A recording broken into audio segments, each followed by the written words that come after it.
Verset 28.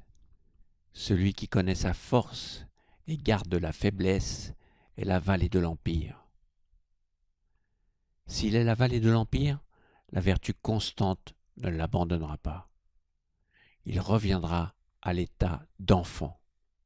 Celui qui connaît ses lumières et garde les ténèbres est le modèle de l'Empire.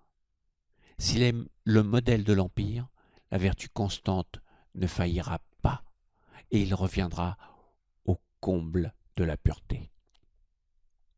Celui qui connaît sa gloire et garde l'ignominie est aussi la vallée de l'Empire.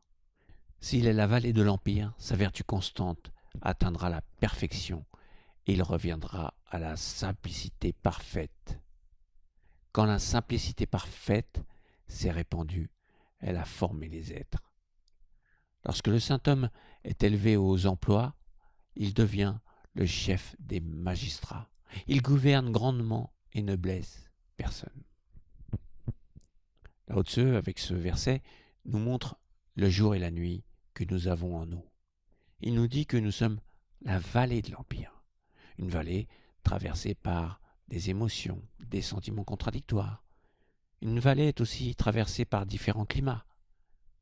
Je crois que c'est Eckhart Tolle qui disait que lorsque des états d'âme vous traversent, imaginez que vous êtes transparent, que tout vous traverse sans vous toucher. C'est une méthode à essayer. Il faut admettre que ce verset est très hermétique.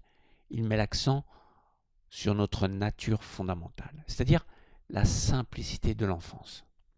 C'est cette simplicité qui a formé les êtres. Malheureusement, l'homme est devenu hyper compliqué. On a des vies qui sont devenues des casse-têtes à résoudre. Alors que le message que Lao Tzu veut nous faire passer il y a 2500 ans est que le Tao, ou le nom que vous voulez lui donner, est à l'origine de tout l'univers. Ce Tao est très simple. C'est l'homme qui pense que cette création est très compliquée. C'est un langage binaire, yin-yang, fait de 0 et de 1. C'est tout. Donc, lui nous recommande de revenir à cette simplicité, puisque retenez bien que celui qui a raison, c'est la simplicité de l'enfance. Il le dit, c'est la simplicité qui a créé les êtres. Ce n'est pas compliqué. Son message signifie qu'il ne faut pas être astrophysicien, ni avoir fait des hautes études, ni être un surdoué pour savoir comment a été créé l'univers. Tout le monde le sait, mais tout le monde l'a oublié. C'est cet état d'esprit qu'il faut retrouver. Les gens qui disent « il faut mûrir, ce n'est plus de ton âge », c'est eux qui sont hors sujet. D'ailleurs, ceux qui disent ça, c'est ceux qui souffrent le plus, car ceux qui restent en contact avec l'enfance restent très simples et vivent beaucoup mieux. Il y a donc une certaine forme de jalousie.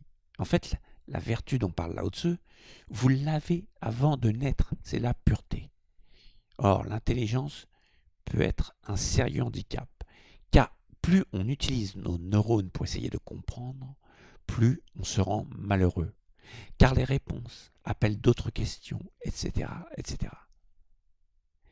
N'hésitez pas à revenir à la simplicité.